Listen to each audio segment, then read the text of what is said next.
We flipped off CNN and decided to check out Joe Biden's speech for ourselves. And it was interesting, actually, both for what it said and for what it didn't say. One particular part of the speech stuck out especially. Now, we didn't support Joe Biden for president, you probably guessed that. But if we're being totally honest here, and we want to be honest, we have to say it was very hard to disagree with this specific part of the address. Watch. On this January day, my whole soul is in this, bringing America together, uniting our people, uniting our nation. And I ask every American to join me in this cause. With unity, we can do great things, important things. Bringing America together, Biden said, uniting our people, uniting our nation, to which we said as we watched it, and we meant it when we did, amen, unity. That is precisely what this country needs more than it needs anything. We are all in this together, every single American, and we have no choice but to hang together. Let's finally accept that we are one country and act like we are, and make this a better place for everyone. Unity. No decent person opposes that. If Joe Biden can bring unity to this country, he will be a legitimately great president. But there's a catch. There always is a catch. We're going to bring America together, Joe Biden told us today, but not everyone is going to be included. Unity doesn't mean every single American, because not everyone who is born within our borders really is an American. Some of us are beyond the pale of citizenship morally. We may have American passports and birth certificates, but effectively, we are hostile foreigners. We are the enemy. We must be defeated. Here's who Joe Biden says those people are. A rise of political extremism, white supremacy, domestic terrorism, that we must confront and we will defeat. We will defeat political extremists, domestic terrorists, white supremacists. Those are America's enemies. We must wage war against them. We must, quote, defeat those people. That's what Biden said today. It seemed like a highly significant part of his speech, and maybe a significant part of the Democratic Party's governing agenda going forward. We're not imagining this. We weren't the only ones who noticed it. People who voted for Joe Biden heard it too. Watch. I heard a declaration of war against white supremacy and against the lies that brought our democracy to the brink. And President-elect Biden will inherit an unprecedented domestic security crisis. A declaration of war against white supremacy. Now, you may not have noticed that because on one level, it's not very remarkable. Not many Americans support white supremacy. Most people in this country find it disgusting. Of course, and they should. But the question is, what is it exactly? Now that we're waging war on white supremacists, can somebody tell us in very clear language what a white supremacist is? That's not some picayune semantic question. Joe Biden isn't a high school debate coach. Joe Biden is the new president of the United States. Joe Biden controls the largest military and largest law enforcement agencies in the world. He has now declared war. So we should know specifically and precisely who exactly he has declared war on. We have a right to know that. Innocent people could be hurt in this war. They usually are. There could be collateral damage in this war, and the casualties will be Americans. So again, what is a white supremacist? You might be surprised to learn just how broad the definition for that has become. Bloomberg News has described a wall along our southern border as, quote, a monument to white supremacy, so be certain not to support that. Colin Kaepernick, who seems to have the unequivocal support of corporate America, calls the 4th of July an example of white supremacy. So you'd better put away the fireworks and the hot dogs. The United States Army, a trusted institution if there ever was one, has used an entire manual on what is and what is not white supremacy. So you should know this. Among the telltale signs of a committed white supremacist are these: celebrating Columbus Day, using the term American exceptionalism, any support for federal border security or English-only measures, or, quote, education funding from property taxes, all white supremacy. Using the phrase, there's only one human race, is white supremacy too, according to the Army. And of course, voting for Donald Trump, all white supremacy. Here's the problem. Let's say you don't buy those definitions. Let's say you're, for example, white but poor, and you have trouble accepting the idea that you're benefiting from some kind of structural advantage. You better shut up about it if you know what's good for you, because according to the United States Army, the, quote, denial of white privilege is a classic sign of, yes, white supremacy. So no complaining. You can see the problem with this. We definitely can see the problem. This show was not on the air for 6 months before there was an organized and highly aggressive campaign by prominent Democrats to denounce us as white supremacists. The first time it happened, the people who work on this show, many of them kids, were shocked and horrified by that. White supremacists? What's worse than that? The phrase evokes images of burning crosses and lynchings. It's awful. In our case, it was totally undeserved. This show is completely opposed to the practice of judging people on the basis of their skin color. We have said that repeatedly every week for 4 years.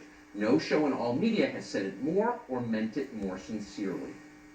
Why have we said that? Why are we opposed to judging people on the basis of their race?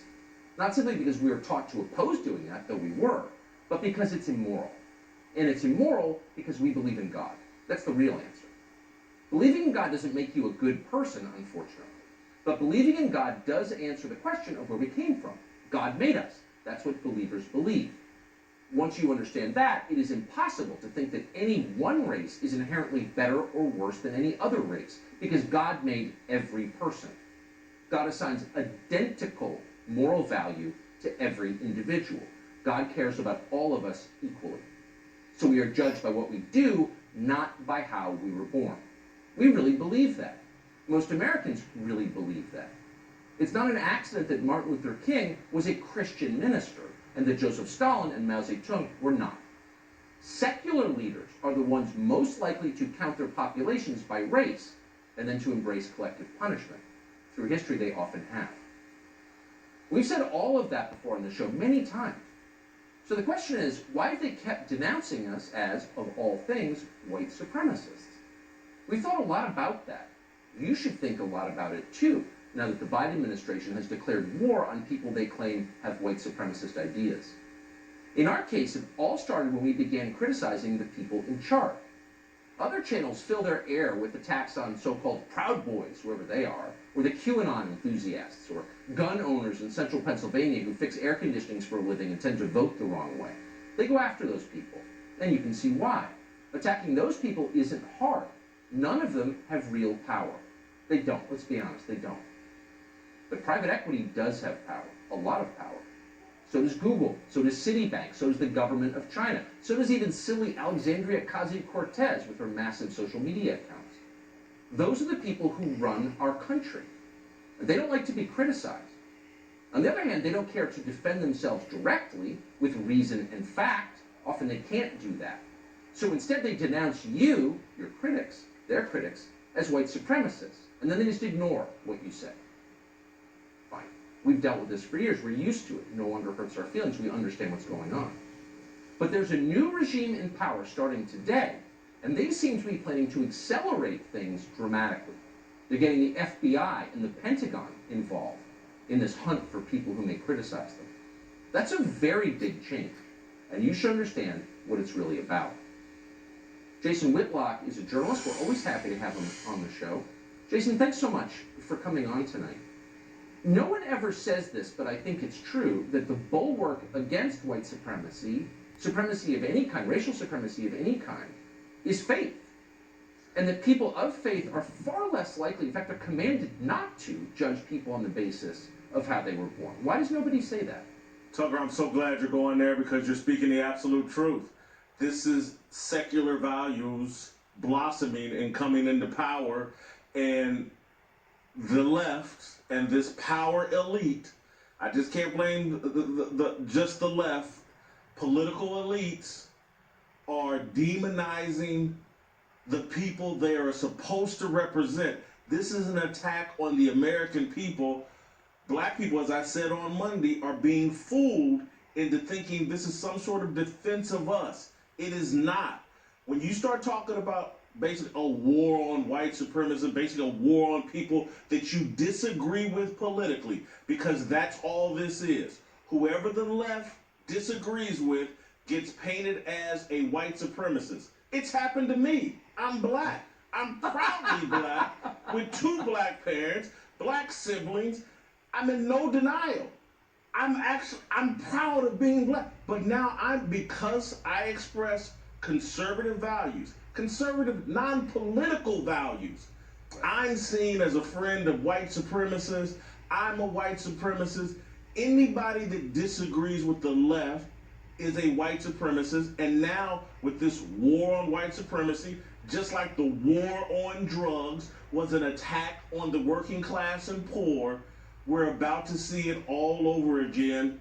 And I just want to reach out to black people and to let's quit being used as a pawn by a political organization, the left, Democrats. They're punching down. They're attacking 75 million people that voted for Trump. And in that attack, they're also attacking you. Trust me. Exactly. At some point, they're coming for you as well. This is not a defense of you. This whole thing, I've lived long enough to know the racial progress America has made. And so today, in his speech about white supremacy, and people, Nicole Wallace talking about truth and the lies that have been told have justified this violence at the Capitol. What about the lies we listened to all summer about the police killing black people randomly? And they got everybody wound up in riots and violence all across the country. Police officers assassinated, citizens assassinated. No one gets blamed for that. But people walk into the Capitol unarmed, and this is Pearl Harbor. This is 9/11 all over again, and we have to have a war on white supremacy like we had a war on terror. They got to cut it out, Tucker. They got to cut it out. This is dangerous. I agree. I'm worried, and it is about power. Or else they would make the faith-based case against racism, which is the one that you and I grew up with in this country. They said, don't judge other people because what matters is inside, right?